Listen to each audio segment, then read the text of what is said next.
Hello विद्यार्थियों, कैसे हैं? मैं आशा करता हूँ कि आप लोग अच्छे हों। हम लोग क्वेश्चन नंबर पिछले वीडियो में 10 तक देख लिए थे। अब क्वेश्चन नंबर 11 से देखेंगे, ठीक है।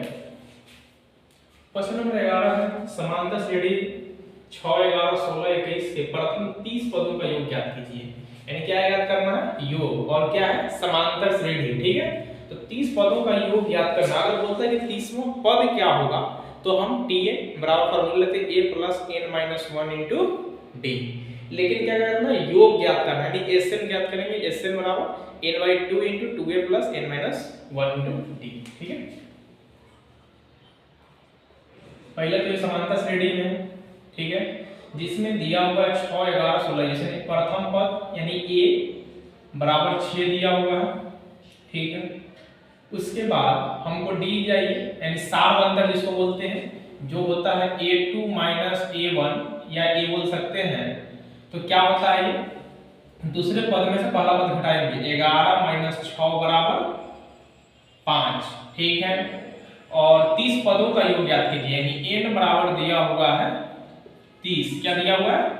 30, ठीक है। यानी हमको ज्ञात करना है Sn।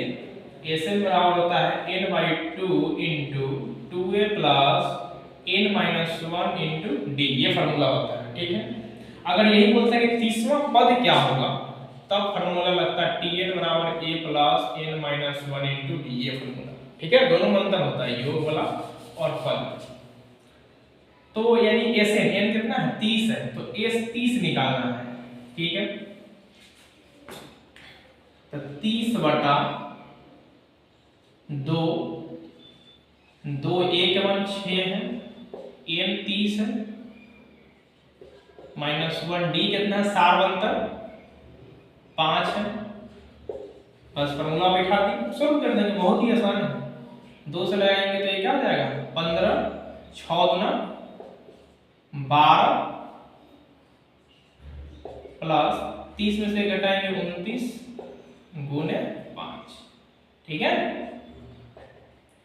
तो ये हो जाएगा 15, 12, 9 5 45, 5 4, 2 5 10, 4 14, 15 गुने 5 2 7, 4 1 5। ये हो जाएगा 157, 15 7 105, 5 10 15 75 10 85, 5 8, 15 1 15 8 23, यानी 2355 हो जाएगा क्या?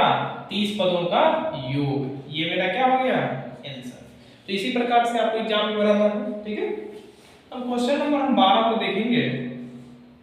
क्वेश्चन नंबर 12 है 10 और 250 के बीच में 4 के कितने गुणज हैं? किसके किसके बीच में? 10 और 250 के बीच में, ठीक है। देखते हैं। 10 और 250 के बीच में किसका गुणज हो रहा है? बाप 4 का गुणज, ठीक है। तो 4 का गुणज का मतलब क्या है? 4 के बाहर आना चाहिए। तो 4 तिहाई 12, 4 तिहाई 12, यानी 10 हट जाएगा। और 4 से लगाएंगे तो 250 4 के बाहर नहीं आता है, ठीक है। 4 6 24, 4 के बाहर 248 आता है, ठीक है। तो यानी कि जो मेरा प्रथम पद हो जाएगा, प्रथम पद वो कितना हो जाएगा? 12, ठीक है। और ये कहां तक जाएगा? 248 तक। कहां जाएगा? 248 तक। अब 12 के बाद क्या होगा? तो 16। तो 4 का गुणज है ना, 4 की 12 का 16। इस प्रकार से 248 तक जाएगा। तो हमको बोल क्या रहा है कि 4 के कितने गुणज? 10 और 250 के बीच में, ठीक है। तो हम निकालेंगे। प्रथम पद दिया हुआ है 12 दिया हुआ है, डी दिया हुआ है सारवंतर 16 माइनस 12, यानी कि 4 के गुणे 4 आएगा, ठीक है। उसके बाद बोल रहा है क्या कि मध्य पद बता रहा है, कि पद की बात हो रहा है। तो हम क्या Tn याद करेंगे, और Tn हमको दिया हुआ है अंतिम पद 248, ठीक है। तो Tn बराबर होता है A plus n minus 1 into D. तो Tn कितना है? तो 248। A कितना है? तो 12। n कितना है? n तो हमको निकालना है, पता नहीं है। n माइनस d कितना है? तो d 4 है सारवंतर, ठीक है। तो 248 बराबर 12 प्लस 4n माइनस 4। 212 में से 4 जाएंगे माइनस 4 है तो 8 आ जाएगा प्लस 4n। 248 माइनस 8 बराबर 4n, यानी कि 240 बराबर 4n घटा 4 छक 24, यानी n जो हो जाएगा वो 60 हो जाएगा। क्या हो जाएगा? 60। ठीक है, तो आप लोग इसको नोट डाउन कीजिए, फिर हम देखते हैं आगे।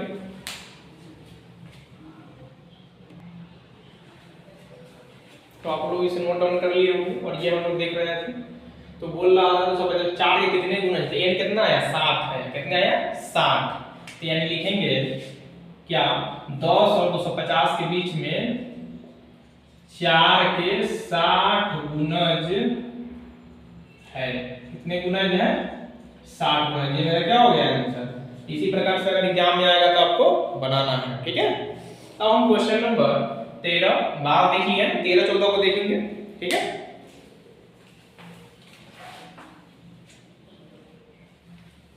इसको मिटाते हैं।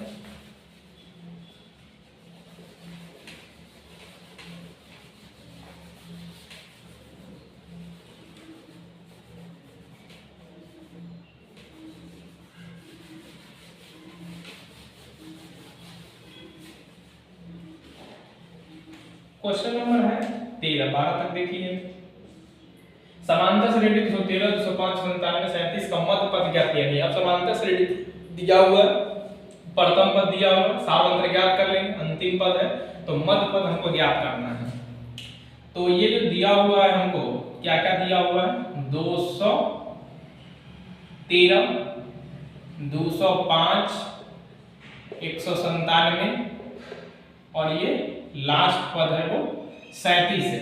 तो हम यहाँ देखेंगे कि प्रथम पद ये दिया हुआ है 213, डी ज्ञात करेंगे जिसको बोलते हैं सारवंतर। क्या बोलते हैं? सारवंतर। a2 माइनस a1 या a लिखेंगे तो 205 माइनस 213 घटाएंगे तो क्या हो जाएगा? माइनस के 8 हो जाएगा। ठीक है, और पद का बात हो रहा है ना, अगर यही योग का बात होता तो ऐसे नहीं ज्ञात करते, लेकिन यहाँ tn ज्ञात करेंगे और tn बराबर हमको दिया हुआ है 37। अंतिम पद 37 है। ठीक है, तो हम जानते हैं कि tn बराबर होता है a plus n minus 1 into D, और tn कितना है? तो 37 है और a हमको मालूम है 213 है। कितना है?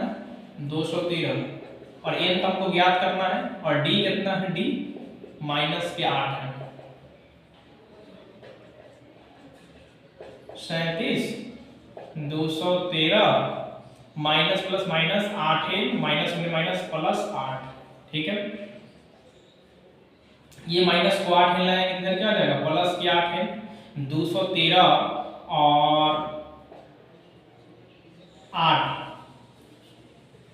221 और माइनस 37 इधर जाएगा, ये हो जाएगा 8 11 7 4। ठीक है, 11 3 8 184। क्या हो जाएगा? 184। ठीक है, तो हमको क्या याद करना है? n याद करना है। तो n याद करते हैं, n बराबर क्या हो जाएगा? 8 दूना 16 2 8 3 24। कितना हो जाएगा? 23। और 23 क्या है? n 23 तो निकल गया, लेकिन 23 कौन सा पद? ये कौन सा है? ये विषम है। विषम क्या है? विषम। तो हमको याद करना है मध्य पद ज्ञात करना है ना। तो मध्य पद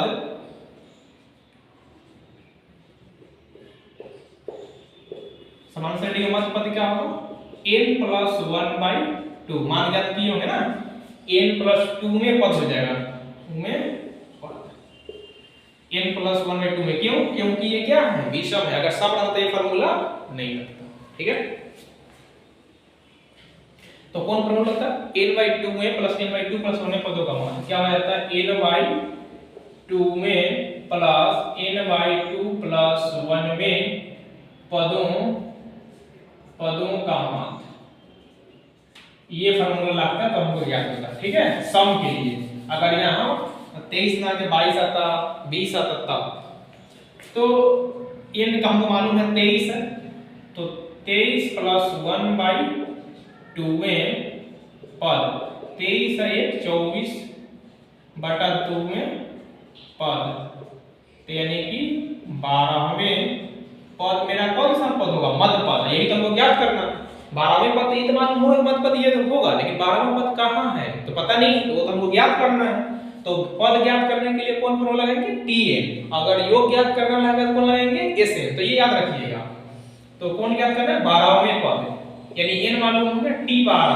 पहले Tn का फॉर्मूला लिख लेते हैं, या बार-बार लिखने से बोल के लिखिएगा, फॉर्मूला याद हो जाएगा। एग्जाम में इसी प्रकार से नहीं तो फिर आप भूल जाइएगा।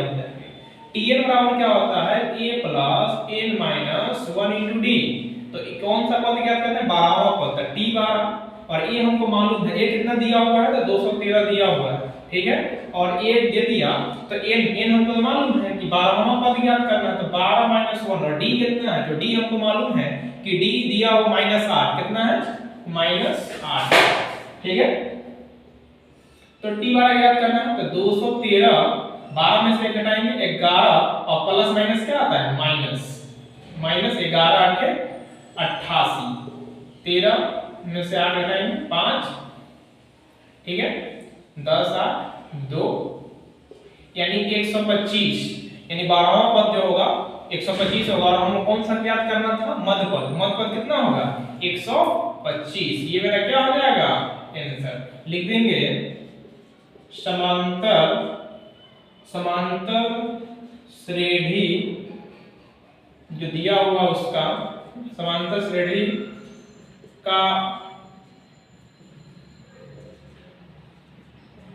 मध्य पद बराबर 125। तो इसको आप लोग नोट डाउन कीजिए।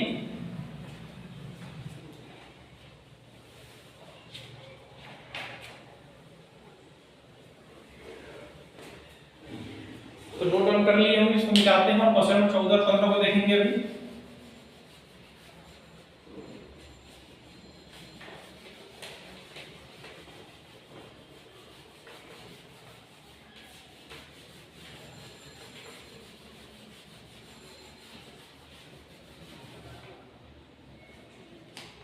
क्वेश्चन नंबर 14, वह समांतर श्रेणी ज्ञात करें जिसका तीसरा पद 5 और सातवां पद 9 है।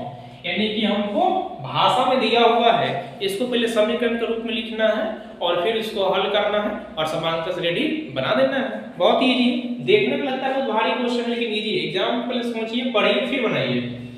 समांतर श्रेणी ज्ञात करना है जिसका तीसरा पद दिया हुआ है, ठीक है। तीसरा पद कितना है? 5 है।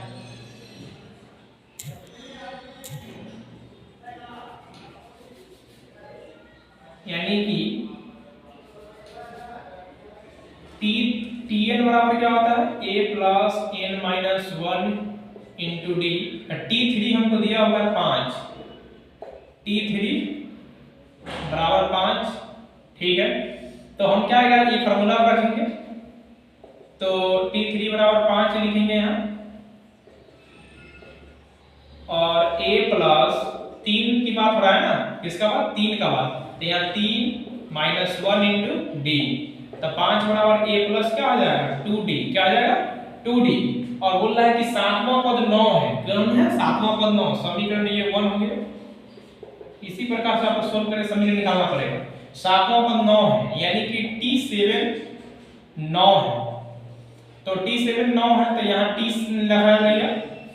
क्यों लिखा है? क्योंकि हम लोग जानते हैं, क्या जानते हैं? पहले तो यहाँ T3 लिखते हैं, क्योंकि T3 का ही मान 5 है। तो T7 a plus n minus 1, कितना मान? n का मान कितना है? 7। तो 7 माइनस 1 इंटू डी, और T7 का मान कितना है? तो 9 है। 9 बराबर क्या हो जाएगा? a प्लस 7 में से 1 हो जाएगा, घट जाएगा 6d। ये समीकरण कौन सा हो गया? समीकरण ये दूसरा हो गया। समीकरण 2 प्राप्त हो गया। पहले हम बोले कि भाषा में दिया हुआ समीकरण ज्ञात करेंगे, फिर इसको हल करेंगे और फिर समांतर श्रेणी ज्ञात करेंगे। समांतर श्रेणी के लिए a और d मालूम होना चाहिए, तो a और d तो है नहीं, तो a और d निकालेंगे हम लोग, ठीक है। लिखेंगे समीकरण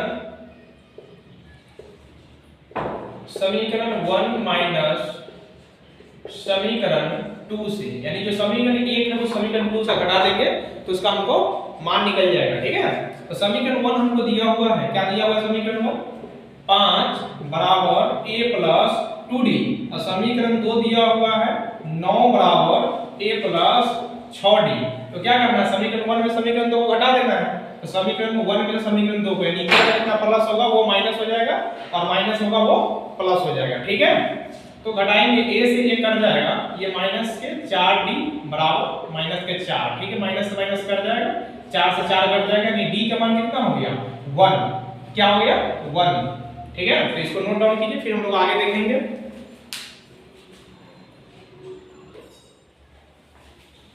तो यहाँ तक आप लोग नोट डाउन कर लिए, अब हम लोग आगे देखेंगे। ठीक है, अब हम d ज्ञात कर लिए और a हमको ज्ञात करना है। जब d ज्ञात कर लिए तो d का मान क्या करेंगे, हम a में रख देंगे किसी भी समीकरण में जिससे हमको a पता हो जाएगा। ठीक है, तो समीकरण 1 ले लेते हैं, लिखेंगे समीकरण 1 में d बराबर 1 रखने पर, यानी समीकरण जब हम क्या करेंगे, समीकरण 1 में d का मान 1 रखेंगे। ठीक है, तब देखते हैं क्या होता है। समीकरण 1 दिया हुआ है, क्या दिया हुआ है, 5 बराबर a प्लस 2d, 5 बराबर क्या a प्लस 2d है, तो जहां d होगा वहां क्या रखेंगे 1 रखेंगे, तो 5 बराबर a प्लस 2 गुने 1 हो जाएगा, तो 5 बराबर a प्लस क्या हो जाएगा 2 हो जाएगा, तो 5 माइनस 2 प्लस बराबर 2 हो जाएगा, तो माइनस बराबर 2 हो जाएगा, तो a का मान हमको ज्ञात हो गया, 5 में से 2 घटाएंगे तो कितना होगा 3, तो हमको d भी ज्ञात हो गया, a भी ज्ञात हो गया। तो हमको क्या ज्ञात करना है, समांतर श्रेणी। तो हम पहले ही बोले हैं कि समांतर श्रेणी ज्ञात करने के लिए हमको क्या पता होना चाहिए, दो चीज पता होना चाहिए, a और d पता होना चाहिए, यानी प्रथम पद और सार्वंतर प्राप्त होना चाहिए। सार्वंतर प्राप्त हो गया और प्रथम पद पता हो गया। ठीक है, तो हम निकालेंगे समांतर श्रेणी। तो पहले निकालेंगे a1 को ही a बोलते हैं, a बराबर कितना है, तो 3 है, और a2 बराबर क्या हो जाएगा a प्लस d, तो 3, और d का मान कितना निकाले हैं, d का मान 1 निकाले हैं। ठीक है, तो 3 है कितना हो जाएगा 4, यानी कि एक एक बढ़ते जाएगा और मेरा समांतर श्रेणी ज्ञात हो जाएगा। ठीक है, तो लिखेंगे समांतर श्रेणी बराबर 3 4 5 6, इसी प्रकार ये बढ़ते चला जाएगा। ये समांतर श्रेणी मेरा ज्ञात हो गया। ठीक है, तो इसको आप नोट डाउन कर सकते हैं। एग्जाम में इसी प्रकार बनाना है। ठीक, पहले क्वेश्चन समझना है, क्वेश्चन है क्या, फिर बनाना है। तो इसको नोट डाउन कीजिए या आप स्क्रीनशॉट ले सकते हैं।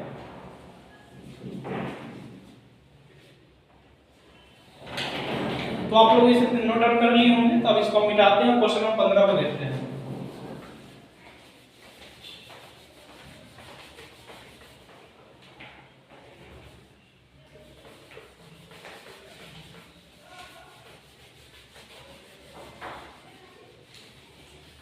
क्वेश्चन नंबर 15 है कि यदि cos थीटा बराबर 4/5 हो तो tan theta plus sin theta का मान ज्ञात कीजिए। यानी हमको दिया हुआ है cos थीटा का मान दिया हुआ है, तो tan थीटा और sin थीटा का मान हमको बताना है। ठीक है, लिखते हैं, क्या लिखते हैं, क्वेश्चन नंबर 15 cos थीटा बराबर 4/5, तो cos थीटा किस बराबर b/h, तो हम b/h पता है तो क्या हम p ज्ञात नहीं कर सकते हैं। देखिएगा अभी, जब यह समकोण त्रिभुज रहता है तब b पता है, b कितना दिया हुआ है 4, यानी ये बेस आधार 4 दिया हुआ है, और ये जो 5 है h हाइपोटेनस। ठीक है, यानी ये हमको पता है कितना है, तो 5, और ये मेरा p है, तो ज्ञात नहीं हो जाएगा। p बराबर क्या होता है, h² - b², तो h कितना है 5, 5 का स्क्वायर, अब b कितना है, 4 का स्क्वायर, 25 - 16, रूट अंडर घटाएंगे 9, और इसको रूट अंडर से बाहर निकालेंगे 3, यानी p का मान कितना आ गया 3, p ज्ञात हो गया, p बराबर 3, ये दोनों ज्ञात करना था। अब हमको क्या ज्ञात करना है, tan theta plus sin theta, tan theta plus sin theta का मान क्या होगा। ठीक है, तो tan थीटा का बराबर क्या p/d होता है, और sin थीटा क्या होता है p/h, और p का भी मान निकालना है, कितना होता है 3, और b जो बेस है आधार है वो 4 दिया हुआ, और p अभी निकाले हैं 3, और h जो हाइपोटेनस है वो कितना है 5। ठीक है, 4 5 20, 3 5 15, 5 चौका 20, 3 चौका 12, 5 दूसरा 27/20, यानी कि sin tan थीटा का sin थीटा जो मान होगा वो कितना होगा 27/20 होगा। ठीक है, तो ये मेरा आंसर होगा, जिसे आप नोट डाउन कर सकते हैं।